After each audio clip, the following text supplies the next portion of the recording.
వ్యాపార ప్రకటనలకు ఇంటర్వ్యూల కొరకు ఇప్పుడే సంప్రదించండి 9539345345. నమస్తే. సామాన్యుడి చేతిలో సామాజిక అస్త్రం నెంబర్ 1 న్యూస్కి స్వాగతం. నేను రవీంద్ర. ఆంధ్రప్రదేశ్లో ఒక రకమైనటువంటి సంచలనం కలిగించినటువంటి వ్యక్తిగా ఒక మహిళ రికార్డు క్రియేట్ చేసింది. అరుణ నెల్లూరు డాన్గా, కిలేడీగా రకరకాల పేర్లతో సోషల్ మీడియాలో ప్రచారం జరుగుతుంది. ఆమెకు సంబంధించి పెద్ద ఎత్తున కథనాలు కూడా వస్తున్నాయి. అంటే ఈ ఒక వీడియో బయటికి రావటం, దానికి సంబంధించి పెరోల్పై ఉన్నటువంటి ఒక ఖైదీ హాస్పిటల్లో చికిత్స పొందుతుండగా, అది కూడా నెల్లూరు గవర్నమెంట్ హాస్పిటల్లో అరుణ అనే మహిళ వెళ్ళి అతనితో చాలా క్లోజ్గా ఉన్నటువంటి వీడియోస్ బయటికి రావడంతో ఈ అరుణ ఎవరు అనే దాని మీద అందరి ఫోకస్ పడింది. ఇటువంటి సందర్భంలో మేము సమగ్రమైనటువంటి పరిశీలన చేసిన తర్వాత దీనికి సంబంధించి ఒక వీడియో చేశాను నేను. అంటే ఆమె అసలు ఏంటి, ఆమెకి ఎవరు సపోర్ట్ చేస్తున్నారు, ఇంత ఇదిగా రావడానికి కారణాలు ఏంటి అనే దాని మీద. ఆమె సూళ్ళూరుపేట నియోజకవర్గానికి సంబంధించి స్వతంత్ర అభ్యర్థిగా పోటీ చేశారు.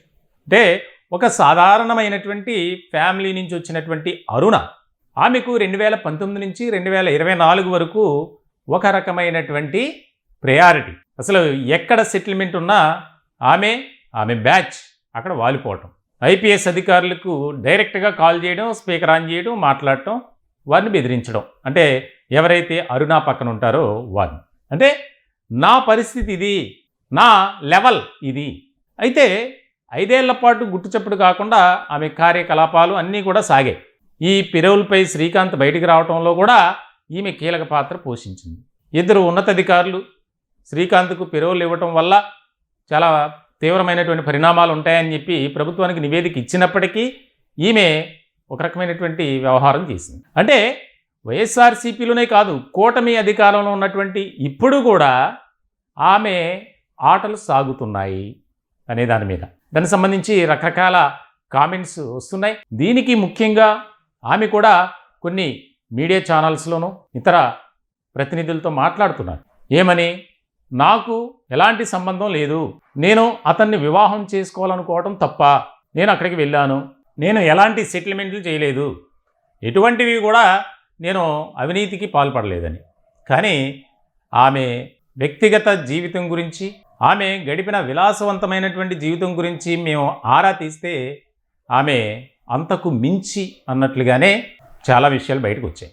వైఎస్ఆర్సీపీలో ఉన్నటువంటి ముఖ్యమైనటువంటి నేతలతో, అలాగే ఐపీఎస్ కొంతమంది అధికారులతో, వారు కూడా యంగ్ అండ్ డైనమిక్ ఆఫీసర్లతో రిలేషన్స్ పెట్టుకోవడం, దానికి సంబంధించి కొన్ని ఆధారాలు బయటకు రావడం, ఇవన్నీ కూడా ఇప్పుడు ప్రస్తుతం మీడియాలో, సోషల్ మీడియాలో తెగ వైరల్గా ప్రచారం జరుగుతున్నాయి. ఇటువంటి సందర్భంలో కూటమి స్పెషల్ ఫోకస్ పెట్టింది. అసలు ఏంటి, ఈమెకు సపోర్ట్ చేస్తున్నది ఎవరు, ఎందుకు ఇంతలా ఆమె రెచ్చిపోయారు అనేది. వైఎస్ఆర్సీపీ పూర్తిగా ఆమెకు సహాయ సహకారాలు ఇచ్చింది, అందులో అసలు డౌటే లేదు. అయినా సరే కూటమి అధికారంలోకి వచ్చిన తర్వాత కూడా ఆమె కార్యకలాపాలు యథేచ్ఛగా నిర్భయంగా కొనసాగిస్తున్నారంటే ఎవరున్నారు, కూటమిలో పెద్దలు ఉన్నారు. గతంలో నెల్లూరు జిల్లాకు సంబంధించినటువంటి వైఎస్ఆర్సీపీ నేతలు ఇప్పుడు కొంతమంది కూటమిలో ఉన్నారు, ముఖ్యంగా తెలుగుదేశం పార్టీలో. వారి సపోర్ట్తో ఇదంతా చేస్తుంది అనేది ఒక కీలకమైనటువంటి చర్చగా జరుగుతుంది. ఇలాంటి సందర్భంలో ఆమెతో మాట్లాడే ప్రయత్నం అయితే మనం చేద్దాం. ఎందుకనంటే ఆమె వెర్షన్ కూడా తీసుకోవాలి, ఏం మాట్లాడతారు ఏంటి అనే దాని మీద, దానికి సంబంధించి పూర్తి స్థాయిలో. ఎందుకనంటే ఒక ఇష్యూ బయటకు వచ్చిన తర్వాత దానిపై నెంబర్ 1 న్యూస్ ఎప్పుడు కూడా సమగ్రమైనటువంటి ఇన్డెప్త్ అనాలిసిస్, ఆ డీటెయిల్స్ తీసుకోవడం అవన్నీ జరుగుతున్నటువంటి సందర్భంలో ఆమెతో మాట్లాడే ప్రయత్నం చేద్దాం. ఎందుకు ఈ విధంగా ఆమెపై ఆరోపణలు వస్తున్నాయి. నమస్తే, అరుణ గారండి. అదే నేను మధ్యాహ్నం కాల్ చేశానండి నెంబర్ 1 న్యూస్ నుంచి, రవీంద్ర మేడం. అదే ఫ్రీ అయ్యారా మేడం? లేదండి, నేను జైలు కాడే ఉన్నాను ఇప్పుడు కూడా. జస్ట్ 2 మినిట్స్ మీ క్లారిటీ ఇవ్వండి మేడం, అంతే, దానికోసమే చేసాం ప్లీజ్. అంటే మీ మీద వస్తున్నటువంటి ఆరోపణలలో వాస్తవం ఉందా, నిజమెంత? ఇప్పుడు మీకు కావాల్సింది ఏంటండి?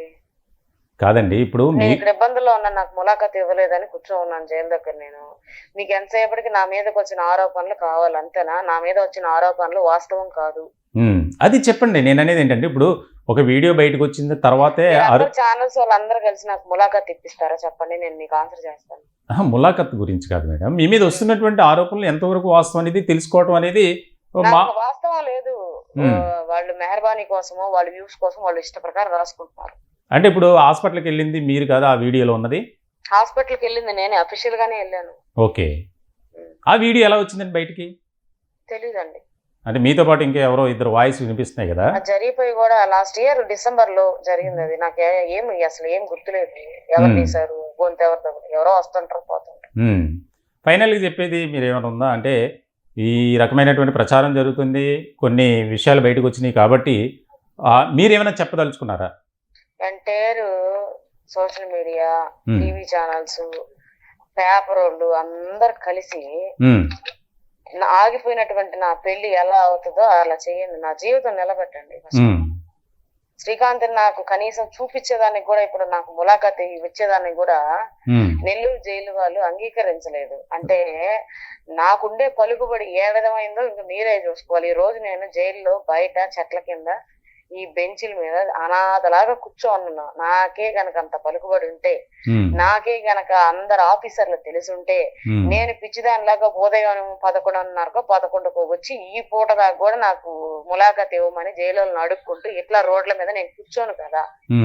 ఒక్కసారి దాన్ని మీరు ఆ వాస్తవాన్ని ప్రచురించండి. శ్రీకాంత్ తో నేను జీవించాలనుకున్నటువంటి మంచి జీవితానికి మీరు ఒక స్టెప్ మీరు ముందుకేసి నా జీవితాన్ని నిలబెట్టి నాకు శ్రీకాంత్ని నాకు పెళ్ళేటట్టు చూడండి. నాకు రద్దు అయిపోయిన పెరోలు మీరు శాంక్షన్ చేయించండి, లేదు నాకు ములాఖాత్ ఇప్పించండి, అసలు పర్మనెంట్ గా రిలీజ్ అయ్యేదానికి మెర్సీ ఇప్పించండి. పత్రికల వాళ్ళందరూ కలిసి నా జీవితాన్ని చెడగొట్టేసి నన్ను రోడ్డు మీద వేసేసిన పత్రికల వాళ్ళందరికీ నేను ఇదే అడుగుతా ఉన్నా, రిక్వెస్ట్ గా.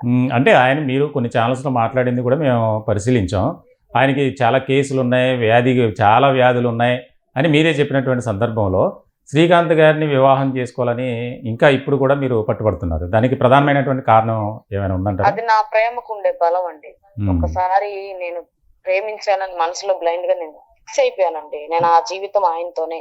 ఇంత జరిగాక ఎవరు లేడీ అయినా బ్యాక్ స్టెప్ వేస్తుందండి. ఎంత జరిగాక ఎవరన్నా బ్యాక్ స్టెప్ వేస్తారా? ఇంత జరిగినా జరగకపోయినా నా జీవితం శ్రీకాంత్ తోనే. అనేక రకాల వ్యాధులు ఉన్నాయంటే చచ్చిపోయే వ్యాధులు కాదండి అవి, దీర్ఘంగా ఆయన వేధిస్తాయే గాని ఆయన ఒక మనిషిగా నాకు ప్రేమ పంచడానికి అడ్డుండే జబ్బులు అయితే కాదండి అవి. నాకు కావాల్సింది ప్రేమ. ఓకే, అంటే మరి ఇప్పుడు కూటమిలో ఉన్నటువంటి నేతలు కూడా కొంతమంది మీకు సపోర్ట్ ఉన్నారు, మరి వారి ద్వారా ప్రయత్నం ఏమైనా చేయొచ్చు కదా మీరు? నాకు సపోర్ట్ ఎవరు లేరండి. కనీసం ఎవరు కూడా నాకు ఫోన్ చేసి ఏం జరుగుతుంది, ఎందుకు నువ్వు ఇలా అన్యాయంగా ఇలా బాధపడుతున్నావు అని అడిగిన వాళ్ళు కూడా ఎవరు లేరండి.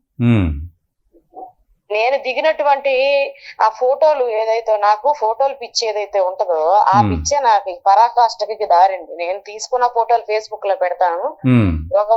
ఒక ఛానల్ వాళ్ళు దాన్ని రకరకాలుగా ట్రోల్స్ చేసి రకరకాల ఆరోపణలు చేసి నన్ను ఇట్లా మానసికంగా ఇది చేసేస్తాను. అంటే సరే, ఇప్పుడు ఈ వీడియో ఒకటి బయటకు రావడం వల్లే మీరు ఇంత డ్యామేజ్ అయినటువంటి పరిస్థితి. మరి మీతో పాటు ఎవరు వచ్చారో గుర్తులేదంటున్నారు, కనీసం వాళ్ళు ఎందుకు బయట పెట్టాల్సి వచ్చిందంటే మీరు దానికి కారణం ఏం చెప్తారు? నేను కారణం అనేది చెప్తానండి, కనుక్కుంటున్నాను నేను కూడా. ఎందుకు, ఎవరు పెట్టారు, ఎలా పెట్టారు, ఏంటనేది. అంటే తీసినోడే పెట్టాడా లేదా అనేది కూడా నేను కనుక్కోవాలి కదా. దానిలో వాయిస్ వస్తుంది కరెక్టే. ఆ వాయిస్ తీసిన వాళ్ళే పెట్టారా లేకపోతే తీసిన వాళ్ళే ఇంకొకరు పెడితే ఇంకొకరు పెట్టారా అనేది నేను కనుక్కొని నేను ఎప్పుడు కూడా ఒక మాట అనేసి టీవీలో పిచ్చిదాన్ని అయిపోయి వాళ్ళకి ఆహారం అయిపోయేదానికి సిద్ధంగా లేనండి. ఏదైనా కూడా నేను క్లారిటీ తీసుకొని ఆ క్లారిటీనే పత్రికా విలేకరులతో కానీ ప్రెస్ వాళ్ళతో కానీ నేను షేర్ చేద్దామని నేను కూడా కనుక్కుంటున్నానండి. ఎవరు పెట్టారు ఏంటనేది కనుక్కుంటున్నా. ఒకటైతే నిజమండి, వాస్తవం, ఏదో జరుగుతుంది. అది నాకు అన్యాయమా న్యాయమా అనేది తెలియదు కానీ ఏదో జరుగుతుందండి. తెలియనటువంటి జరుగుతుంది. ఈ రోజు నాకు ములాఖాత్ ఇవ్వలేదు అని అంటే నాకు అనేక రకాల అనుమానాలు అయితే ఉన్నాయండి. అనుమానం ఏంటి మేడం? ఎట్లా? అసలు శ్రీకాంత్ కి మెంటల్ కండిషన్ బాగలేదని 14వ తారీఖున జైలు సూపరింటెండెంట్ గారి కుటుంబ సభ్యులతో సహా రమ్మని మాకు పిలుపండి. వాళ్ళ అమ్మ నాన్న నేను ములాఖాత్కి, అంటే అప్పుడు ములాఖాత్ లేకపోయినా స్పెషల్ గా వాళ్ళు అలో చేశారు మెంటల్ హెల్త్ ఇష్యూస్ వచ్చాయనేసి. మేము లోపలికి వెళ్తే అమ్మ నాన్న కూడా చాలా సేపటి వరకు ఆయన గుర్తుపట్టలేని పరిస్థితిలో ఉన్నాడు. నన్ను మాత్రమే గుర్తుపట్టాడు. అలాంటి కండిషన్ లో ఉన్న వ్యక్తి మళ్ళీ మధ్యలో 3 రోజులు సెలవు రావడంతో ఈ రోజే ములాఖాత్ ఎలిజిబిలిటీ వస్తుందండి సెలవు కారణం. ఈ రోజు వచ్చి నేను ములాఖాత్కి వచ్చాను, మార్నింగ్ నుంచి ఇప్పుడు దాకా ఇక్కడే ఉన్నాను, వాళ్ళు ఇవ్వలేదు. సరే వాళ్ళ కుటుంబ సభ్యులు వస్తే ఇస్తారా అని వాళ్ళ అన్నను పిలిపించానండి. వాళ్ళ అన్న వచ్చినా కూడా వాళ్ళు ఇవ్వలేదు. సరే ఎందుకు ఇవ్వలేదు కారణం మాకు చెప్పండి అన్నా కూడా చెప్పే పరిస్థితుల్లో వాళ్ళు లేరండి. మమ్మల్ని అసలు కనీసం మాతో మాట్లాడడానికి కూడా వాళ్ళు ఇష్టపడటం లేదు. మరి లోపల శ్రీకాంత్ పరిస్థితి ఏంటి, అసలు ఆయన్ని వీళ్ళు ఏమైనా ఇబ్బంది పెట్టారా, లేకపోతే అసలు ఉన్నాడా లేడా, ఇంకొక కుట్ర కూడా జరుగుతుందండి ఆయన మీద. ఆయన్ని ఇక్కడి నుంచి తీసుకెళ్లిపోవాలి అన్న ఉద్దేశంతో కూడా కుట్ర జరుగుతా ఉందండి. ఎందుకు అంటే ఎవరు కూడా మాకు ఏ పొలిటీషియన్ కూడా ఒకసారి కూడా ఫోన్లు చేసి కానీ మేము వాళ్ళ ఆత్మసాక్షికి తెలుసండి. మేము ఉన్న ఈ కూటమి ప్రభుత్వానికి మేము ఎంత చేసాము అనేది వాళ్ళ ఆత్మసాక్షికి తెలుసండి. కానీ ఏ ఒక్కరు కూడా మాకు సహాయం చేసే ఇదిలో లేరు. అంటే మీరు కరెక్టే, గతంలో వైఎస్ఆర్సీపీ చేశారు, ఇప్పుడు కూటమికి సపోర్ట్ చేస్తున్నారు. అయినా కూడా ఒక నేతలు కానీ మీ జిల్లాకు సంబంధించిన వైఎస్ఆర్సీపీకి నేనేం చేశానండి, నేనేం చేయలేదు. ఓకే, చేయకుండానే మీకు దిశలో ఇవ్వరు కదా మేడం? నాకు ఎవరు ఇచ్చారండి దిశలో? అది నా స్వచ్ఛంద సంస్థ దిశ ఫౌండేషన్ అనేది. అవును, మీ స్వచ్ఛంద సంస్థ అయినప్పటికీ దానికి సంబంధించి పోలీస్ స్టేషన్ కి వెళ్ళేవారు, బాధితుల తరపున మాట్లాడటానికి మీరు వెళ్ళారు కదా? పోలీస్ స్టేషన్ కి వెళ్ళేది, పోలీస్ స్టేషన్ కి అఫీషియల్ ఫ్యామిలీ కౌన్సిలింగ్ మెంబర్ గా దిశ డిఎస్పీ గారు నన్ను ఒక ఎన్జిఓ తరపు నుంచి ఒక లేడీ కావాలి అని నన్ను అపాయింట్ చేశారండి. ఆ పర్పస్ వెళ్ళేదాన్ని, అంతేగాని పార్టీని ఉద్దేశించే నా ఫౌండేషన్ ఉద్దేశించే కాదు. ఎక్కడా కూడా నేను ఏమి చేయలేదండి. నన్ను రకరకాలుగా చిత్రీకరిస్తున్నారు ఒక మాటలో చెప్పాలంటే. మేడం మీరు మీ ఎడ్యుకేషనల్ క్వాలిఫికేషన్ ఏంటి మేడం? 10th క్లాస్ అండి. అంటే ఏం లేదు, మీరు సూళ్లూరుపేటకు సంబంధించిన దాంట్లో పోటీ చేసినటువంటి దాంట్లో ఎడ్యుకేషనల్ క్వాలిఫికేషన్ దగ్గర నీళ్ళని పెడితే డౌట్ వచ్చింది. అప్పటికి రిజల్ట్ రాలేదు, ఓపెన్ స్కూల్ రాశానండి. ఓకే ఓకే, అప్పటికి రిజల్ట్ రాలేదు కాబట్టి నేను దానిలో మెన్షన్ చేయలేదు. తర్వాత రిజల్ట్ వచ్చింది నాకు, అది మార్క్ లిస్ట్ అది పోస్ట్ లో వచ్చాయి. Okay okay. ఇప్పుడు నేను ఇంటర్ కూడా రాశానండి. లా చేయాలనేది నా ఒపీనియన్, అందుకని ఇంటర్ రాశాను. ఓకే, ఇప్పుడు ఫైనల్ గా ఏమైనా చెప్పాలనుకుంటున్నారు మీరు మీ యొక్క దీన్ని? నా రిక్వెస్ట్ ఏంటంటే అండి, శ్రీకాంత్ మీద జరుగుతున్నటువంటి అసత్య ఆరోపణలు అయితే ఏవైతే ఉన్నాయో, 2 స్టేషన్ల రౌడీ షీట్లని, ఆయన కరుడు కట్టిన తీవ్రవాదాన్ని, ఇవన్నీ కూడా ఎవరు కూడా ప్రచురించట్లేదు. ఎందుకంటే ఒక ప్రిజనర్ యొక్క జీవితం చాలా డెలికేటెడ్ గా ఉంటది. ఆయనకి ఇలాంటివి మంచివి కాదండి. ఇలాంటివి అడ్డం పెట్టుకొని జైలు అధికారులు అయితే ఏమి, పోలీసు వాళ్ళు అయితే ఏమి, ఫ్యామిలీ మెంబర్స్ ని, నన్ను కానియొచ్చు, వాళ్ళ ఫ్యామిలీ మెంబర్స్ ని కానియొచ్చు నలిపేస్తున్నారండి. ఇలా చూపించకుండా ఆంక్షలు పెట్టి నలిపేస్తున్నారు. ఒకవేళ శ్రీకాంత్ ని ఆ కాజు పెట్టుకునే ఇంకొక రకంగా పనిష్మెంట్ లో రాయొచ్చు, జైలు ట్రాన్స్ఫర్ చేయొచ్చు, అన్ని వాళ్ళ చేతుల్లోనే ఉంటాయండి. ఆయన భవిష్యత్తుతో ఆడుకోవాలని ఎవరో కావాలని చేస్తున్నారా, ఇంకోటి చేస్తున్నారా, నేను ఒకరిని ఆరోపించను. ఆయన డేరా బాబా కన్నా కరుడు కట్టిన తీవ్రవాది అయితే కాదండి. డేరా బాబా గారికే ఫర్లో పేర్లో ఇచ్చి ఆయన తీసుకొచ్చి అఫీషియల్ గా ఎలక్షన్స్ చేయించుకొని మళ్ళా తీసుకెళ్లి జైల్లో వదిలిపెడుతున్నారండి. దాన్ని కూడా నేను బ్లైమ్ చేయట్లేదు. ఆయనకన్నా ఈయన పెద్ద తీవ్రవాది అయితే కాదు, ఆయన నక్సలైట్ కాదు, కరుడు కట్టిన నేరస్తుడు కాదు. ఆయన సింగిల్ మర్డర్ కేసులో శిక్ష అనుభవిస్తున్నటువంటి జీవిత ఖైదీ. మంచి ఉద్దేశం మీద, మంచి ఒక ఒపీనియన్ తో ఆయన జీవితాన్ని ఆయన సరిదిద్దుకొని ఆయనకంటూ ఒక ఫ్యామిలీ నిర్మించుకోవాలనేది ఆయన ఒపీనియన్ కూడా, నా ఒపీనియన్ కూడా. మా యొక్క మంచి ఉద్దేశాన్ని మీరు సపోర్ట్ చేయండే కానీ, పత్రికలు అయితే ఏమి, డిపార్ట్మెంట్ వాళ్ళు అయితే ఏమి, జైలు వాళ్ళు అయితే ఏమి, సపోర్ట్ చేయండి కానీ మమ్మల్ని ఇంకా ఇబ్బందులకు గురి చేసి ఆయన మీద లేనిపోని అన్ని అలిగేషన్లు చేసి పనిష్మెంట్ లేని రాసి జైలు ట్రాన్స్ఫర్ చేసి నన్ను మానసికంగా చంపేయద్దండి. మీకు వీలైతే అండి, మీ ఛానల్, నేను అన్ని ఛానళ్ళలో రిక్వెస్ట్ చేస్తున్నాను. కొంతమంది టెలికాస్ట్ చేస్తున్నారు, కొంతమంది టెలికాస్ట్ చేయట్లేదండి. గవర్నమెంట్ కూటమి ప్రభుత్వం మీద చాలా మంది ప్రిజనర్స్ కుటుంబాలు చాలా ఆశలు పెట్టుకున్నాయండి. వాళ్ళు జీవో నెంబర్ 71 తీసుకొచ్చి ఆ ఆశలన్నీ కూడా నెగిటివ్ గా మారే విధంగా కొంతమంది అధికారులు జీవో నెంబర్ 71 తీసుకొచ్చారండి. సుప్రీంకోర్టు ఎక్కడ చెప్పలేదండి రిటర్న్ గా, అయినా తీసుకొచ్చారు. చాలా చెడ్డ పేరు వచ్చిందండి దానివల్ల. ప్రిజనర్స్ కుటుంబాలన్నీ కూడా చాలా ఇబ్బందులకి గురైపోయే విధంగా జీవో ఉంది. హాని చేసే జీవో అనేది ప్రిజనర్స్ జీవితాన్ని.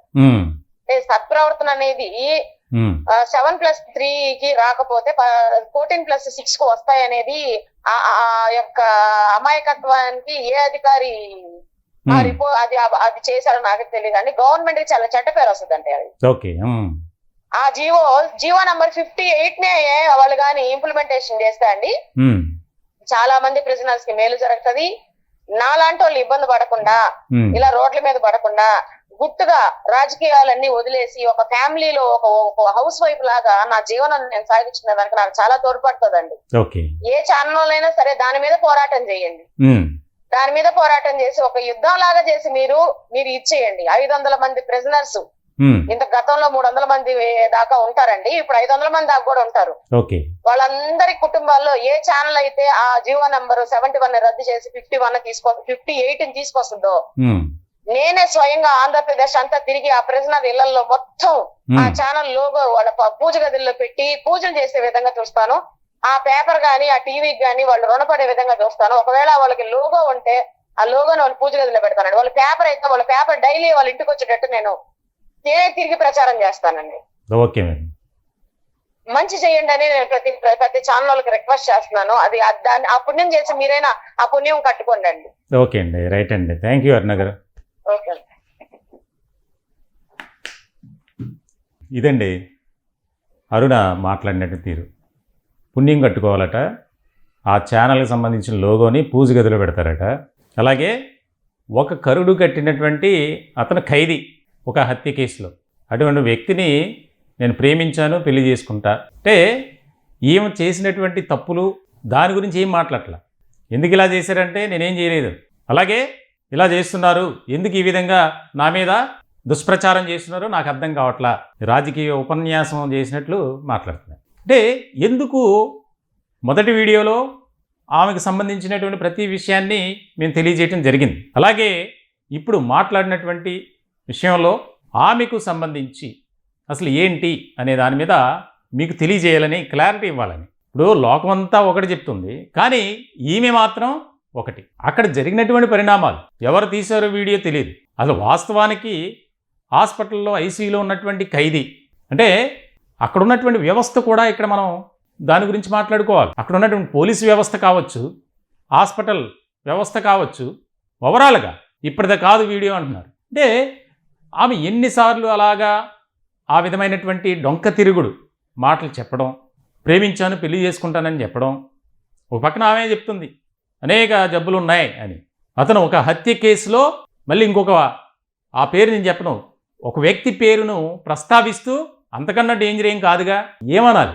2019 నుంచి 2024 వరకు ఈమెకు సంబంధించినటువంటి అరాచకాలు, అక్రమాలు, అవినీతి ఒక్కొక్కటిగా బయటపడుతున్నటువంటి తరుణంలో కూటమికి నేను ఎంతో చేశాను, అయినా వాళ్ళు కూడా నన్ను పలకరించలేదు, పరామర్శించలేదు, కనీసం కాల్ చేయలేదు. మరి ఆ నేతలు ఎవరో వస్తాయి, అవి కూడా బయటికి. మేము కూడా అదే పనిలో ఉన్నాం. దీనికి సంబంధించి క్లారిటీ ఇవ్వడం కోసం అంతే మాట్లాడే ప్రయత్నం చేస్తాం. మార్నింగ్ నుంచి ట్రై చేస్తూనే ఉన్నాం, 2 డేస్ నుంచి. వాస్తవానికి ఎక్కడా కూడా ఆమె ఆన్సర్ చేయట్లే, ఇప్పటికి దొరికారు. అంటే సమాజంలో ఇటువంటి వారు ఎంతోమంది ఉన్నారు. ఏదో వారి తప్పు బయటికి తెలిస్తే ఒక్కసారిగా అంతా చదువుకునే టైపు. దొరికితే దొంగ, దొరక్కపోతే దొర అన్న చందంగా ఉంది ఇలాంటి వాళ్ళ పరిస్థితి. మరి కూటమి ఇప్పుడు మనతో మాట్లాడినటువంటి సందర్భంలో కూటమికి నేను ఎంతో చేశాను అని చెప్తున్నారు.